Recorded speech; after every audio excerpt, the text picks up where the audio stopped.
Jadi, Ading, Mirda, setelah menguburkan, kita membacakan talqin ke mayit supaya membantu si mayit menjawab pertanyaan malaikat. Wah, bid'ah itu, Sa. Di dalam Al-Quran tuh dinyatakan wa alaisa lil insani illa ma sa'a. Bener sih Ding ayatnya, tapi Al-Quran juga ngajarin kita buat doain orang yang udah meninggal kok. Coba deh cek surat Al-Hasyr ayat 10. Sabar dulu Ding, ada dalilnya loh. Bener tuh kata Mirdas, Anda bacain ke ente ya. Ada hadis riwayat Tabrani, Rasulullah SAW diriwayatkan berkata, apabila salah seorang kamu mati, lalu kamu ratakan kuburnya, hendaklah seseorang berdiri di kepala kuburnya seraya mengucapkan, wahai fulan bin fulana, ingatlah apa yang engkau bawa ketika keluar dari dunia, syahadat kesaksian tiada Tuhan selain Allah, dan sesungguhnya Muhammad adalah hamba dan Rasulullah. Sesungguhnya engkau ridho Allah sebagai Tuhan, Islam sebagai agama, Muhammad sebagai nabi, Quran sebagai imam. Maka malaikat munkar dan nakir saling menarik tangan satu sama lain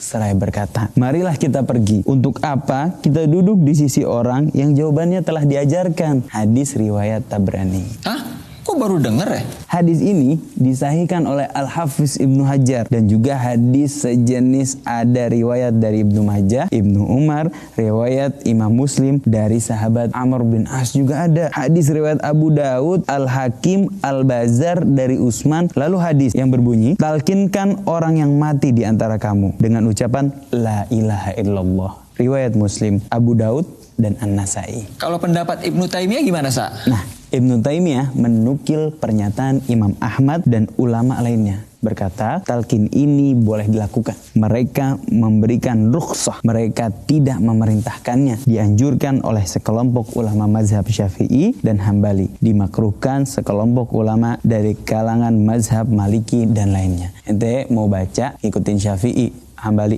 boleh. Kalau ente mau menjaga diri, ikutin Malik dan kalangan mazhab lainnya, itu juga boleh, nggak apa-apa. Oh, jadi boleh ternyata. Tapi kalau nggak talqin nggak apa-apa kan? Ya nggak apa-apa dong, saling menghormati Dan saling mencintai karena Allah. Yuk belajar sholat di Daurah Sholatnya Hamba Pilihan. Daftar sekarang di pondoksanad.com.